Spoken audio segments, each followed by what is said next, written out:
Do you like the tube testers I have in the background? Yeah, very vintage, fancy.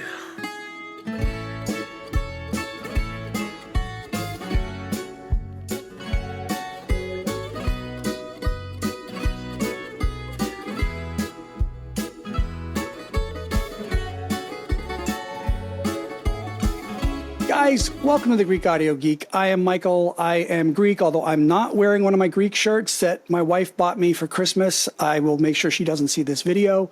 And I've got on the other side of the screen that way is a good friend of mine, Josh. And you've probably seen the video where my wife and I, we went down Mrs. Greek. We drove down to Austin. We checked out his studio. He had Aries-Cerat stuff. And I was blown away. And the reason why I reached out to Josh and I asked him to come on and talk a little bit about himself, his store, how he's involved with Aries-Cerat, any new products. It seems like Aries-Cerat's coming out with some exciting stuff.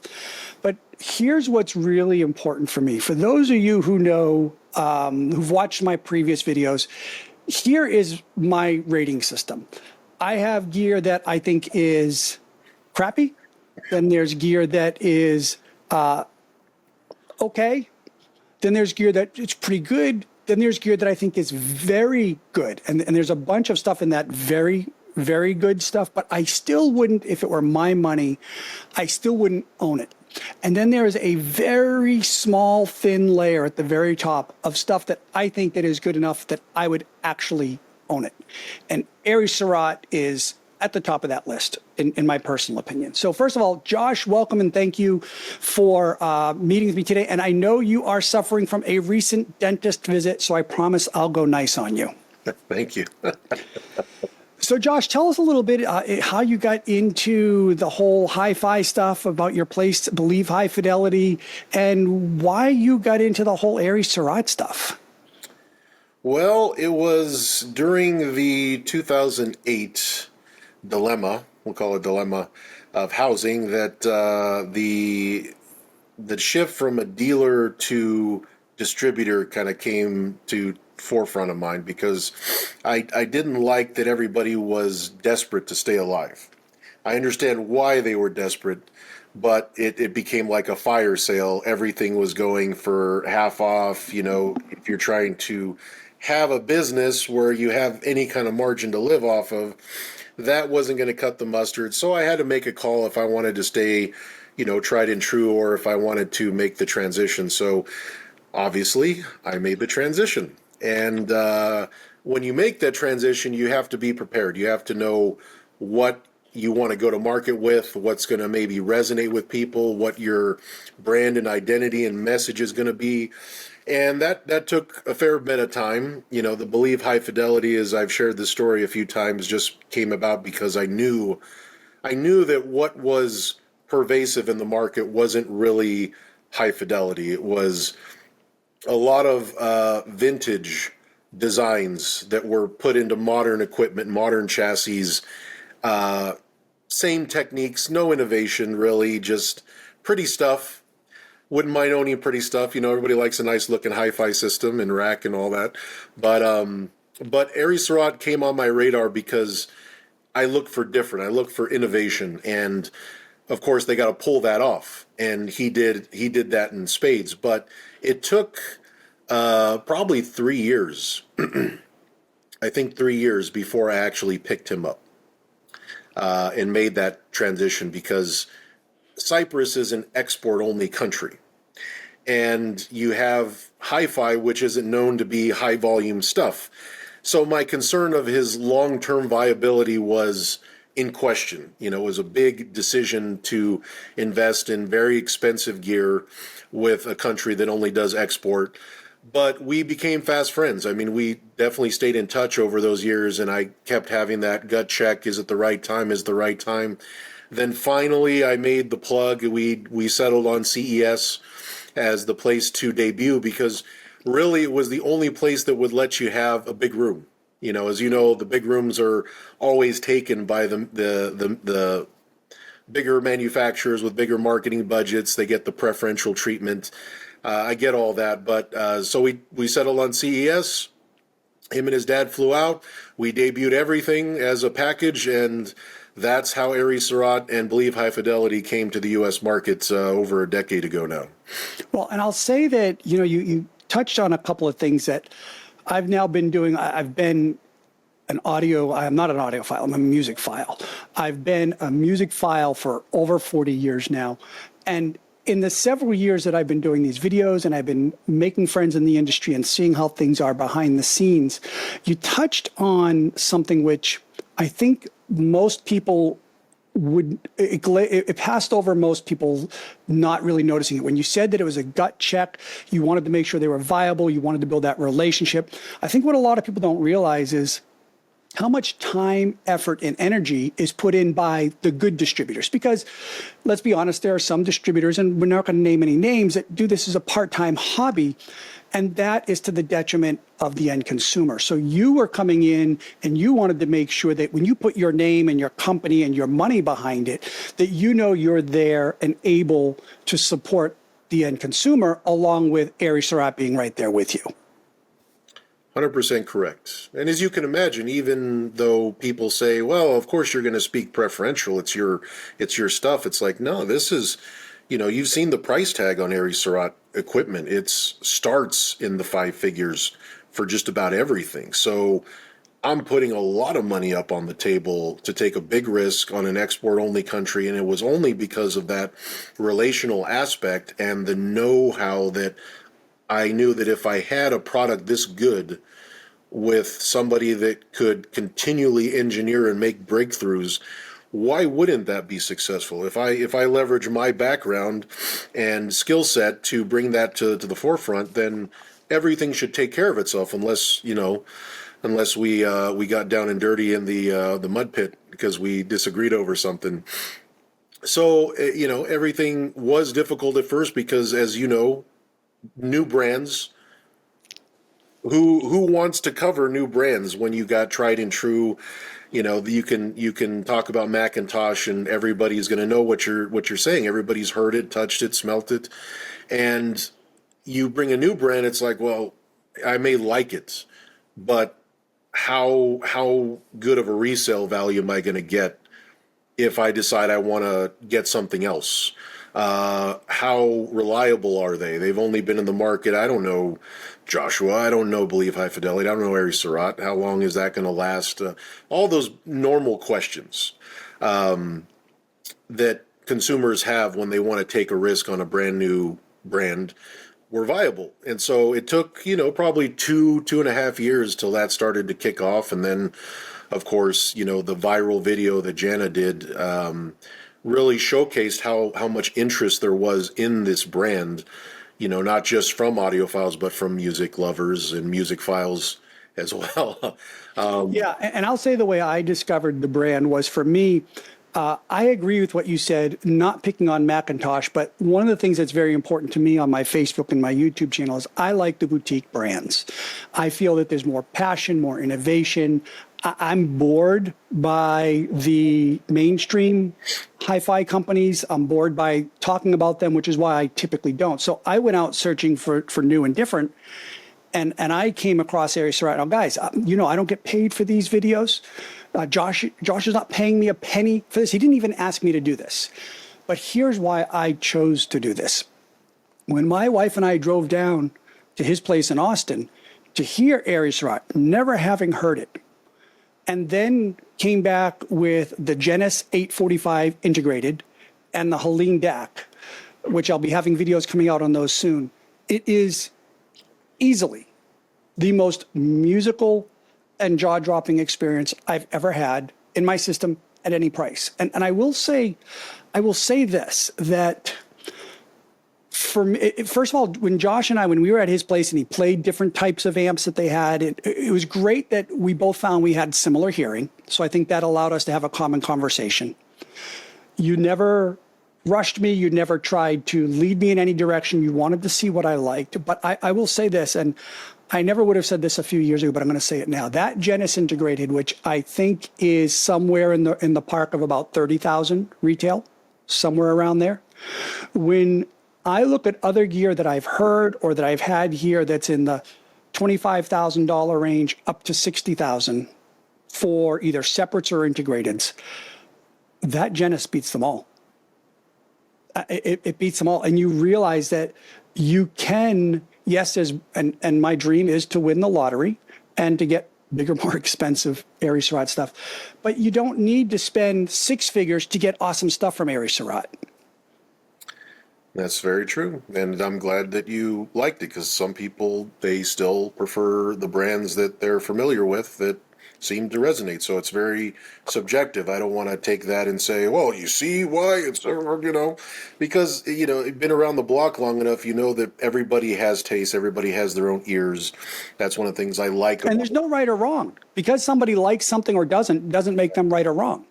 That's why I like your channel and why I agreed to this, because even if it's free, I still don't do other requests, because I don't feel that they represent themselves in a transparent and honest manner that is conducive to their audience as opposed to their self-interest. And you seem to always have that ability to weed through those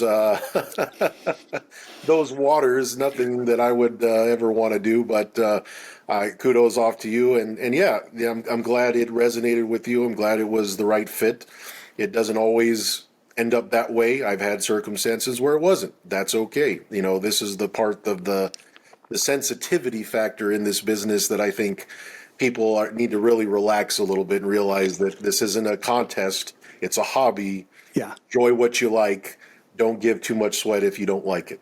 Well, and I think that's, and I want to move on to, in a second, some of maybe the items that are your favorite with the Aries-Cerat, or some of the new stuff. I want to open it up to let you talk more about the Aries-Cerat.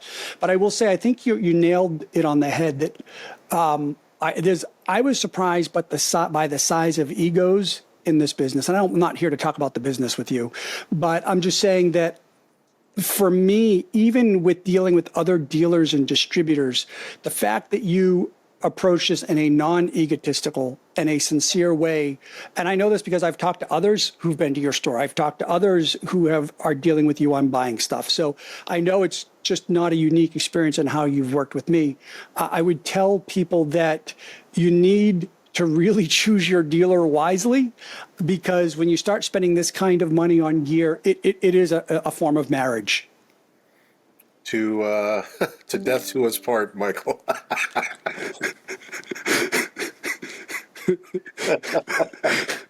I think we just got married, and I didn't even know that. We did. All right, so talk to me about what's coming up with some Aries-Cerat stuff. Well, the new hotness, which isn't, as you had the chance to experience, the new hotness is the triode FET technology. It was something that was a brainchild of Aries-Cerat many years ago that he kind of started on, and he perfected and created a design. Didn't really take off as much, redid it, made all the modern enhancements. And so the Ionis series, not to be confused with the Reference or the Prestige or the Signature Legend, that's its own type of topology where they combine solid state and the tube in a single circuit, single signal, not separate input output like you see in most hybrids.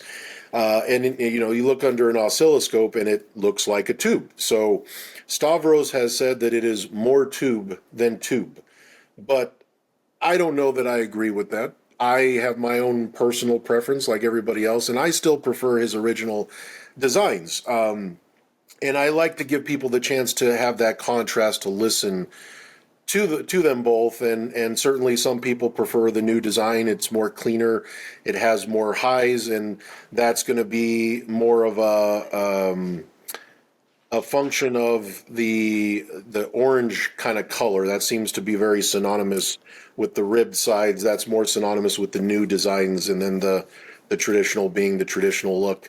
So the new stuff coming from that series is at the bottom is the Protos at the Prestige level. So that's going to replace the Genus in terms of the two being very similar, but one uses that new design versus the legacy traditional single-ended triode design. Yeah, and I will say that because, guys, he's right. I had the opportunity to hear both series at his house. I think that for most people, the triple FET is a really good step for them. It's going to give them that tubeness. It's going to be less maintenance. Correct me if I'm wrong in terms of the tubes that you're going to need and the power and the size of the tubes and the cost of the tubes. So it's going to give you a lot of that goodness with, I think, a lot of with an easier ownership. Having said that, I agree with you that my taste is more towards that older tubey sound, I guess you could say. And yes, my heart was drawn more towards the traditional single-ended.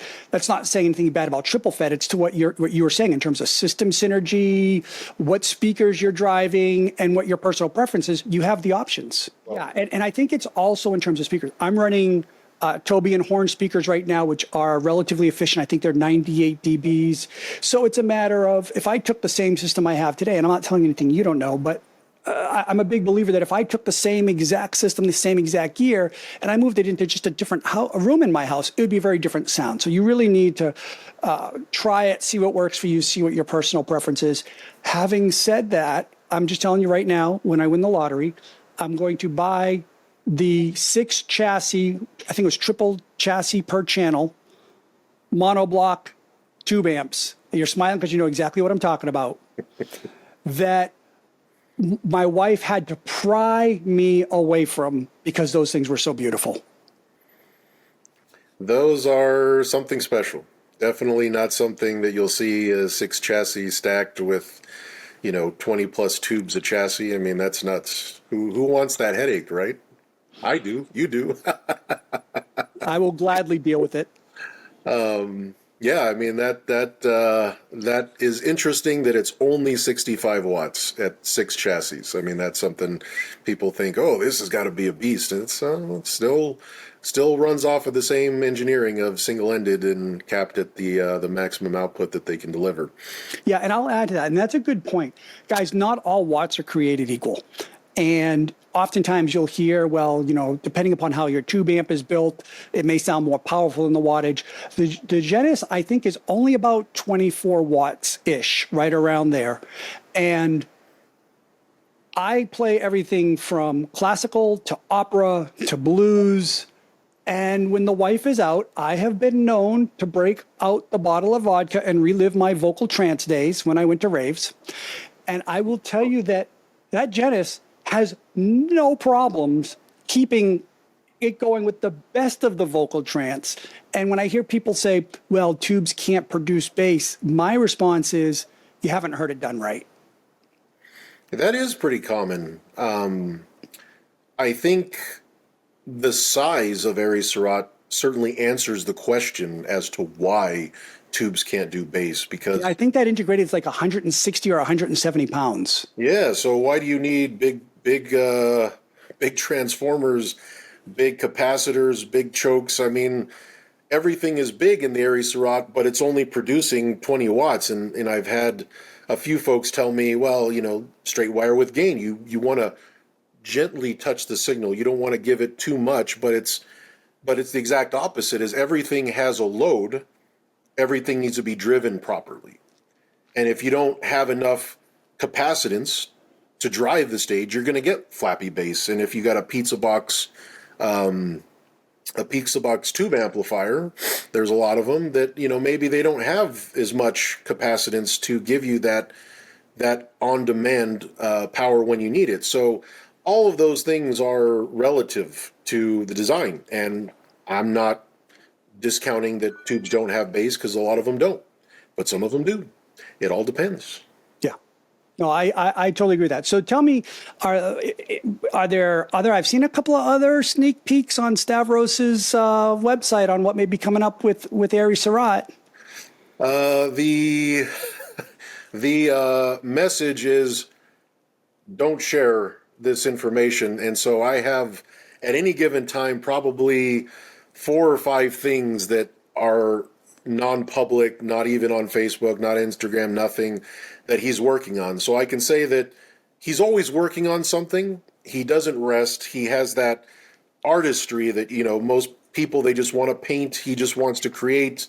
The byproduct is the Aries-Cerat business, but the core focus is to create. So he always has 3 or 4 things. What's on the horizon is more on the Ionis series. So he's really rounding out that portfolio because of the fact that there is a market that people who are used to solid state, who don't want to necessarily have either the tube maintenance or the tube without the solid state sound, that they kind of still want a little bit of that. Well, then that's where this market is kind of taking off. A lot of people are gravitating towards that just because it's the new, that you want the new, whether it's better or not, that doesn't matter. You just want the new. So a lot of people are just getting on that bandwagon because it is the new brand or the new product from the brand to procure. Yeah, and I think that's a really good point because I find, so in my life, over my span, I went from solid state to tubes, back to solid state, and now I'm back to tubes. And now that I've heard so many different things, I really feel like my heart is set on tubes. Specifically, there's a lot of great sounding tubes designs, but I really love the single-ended. Having said that, I find that when I compare older tubes products from manufacturers versus their new same model that maybe 20 years newer, they're moving, to your point, more towards that neutral, solid state sound that I think is becoming very popular and is very desirable for a lot of people. I find myself moving backwards the other way. Yeah, that's with the amount of time I've been spent lately has been more in music production, mixing and mastering lately, and the term dry versus wet is probably the easiest way to describe the sound. Some people like that rich tone, some people want it more clean. And that ultimately is, that whole product line is a lot more clean, a lot more transparent. But there's still people like yourself and myself that still prefer that more wet, lush and body that the traditional design he has to offer.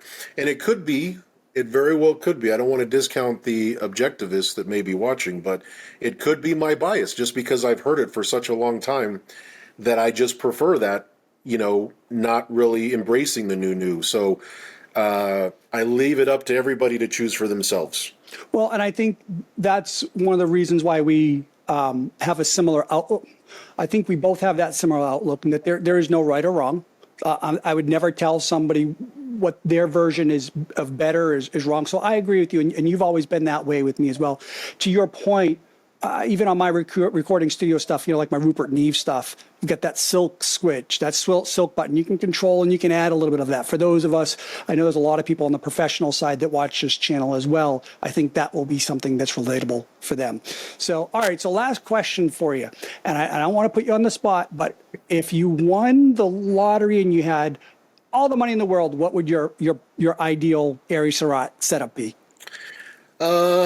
The fortunate thing to answer that question is I don't actually have to win the lottery because my client is buying my dream system, but it's going to be at his location. But because it's such a large endeavor, it's going to be 1,700 square feet of dedicated listening space for the Contendo speakers, which to me, if you think about something that can fill 1,700 square feet of space, I mean, use all the space and have that hallmark sound, but with bass that is just, that can just dwarf being in the concert hall of, most places. That's where I kind of won the lottery by proxy. I cheated a little bit. I said, hey, just build a little small mini 1-bedroom next to it, and I'll service the gear and I have full access to it. And so that's my answer. And fortunately, I'm able to live that out in the near future. Awesome. Well, guys, I'm going to, in the comments down below, I'm going to link to Josh's website. Again, I've personally dealt with Josh. I've spent money with Josh. So I'm coming from a personal relationship in that I'm promoting him in the sense that I like what he does. I like the way he does business. I love Aries-Cerat. And so it's just me here, as is the purpose of everything I do, just sharing my passion with you. And, it may be right for you, it may not, but I would say that if you're starting to look into that higher end, or you want to go in there, or you're wondering about Aries-Cerat, there are actually some, it's amazing the number of people that spend a lot of money, 6 figures on systems, and still haven't found the happiness. So I would say it's absolutely worth talking to Josh, researching Aries-Cerat, and it may or may not be right for you. There are a lot of other brands as well. But Josh, I want to say thank you. Thank you for being on this. You have always been so super helpful and patient. And for somebody like me with ADHD that fires off a million questions, I really appreciate that. You betcha. It was nice being on the show. Good seeing you, and let's let's look forward to Great. Guys, thanks for joining, and we'll see you in the next one. All right. Guys, I'm the Greek Audio Geek, and I approve of this message. Opa!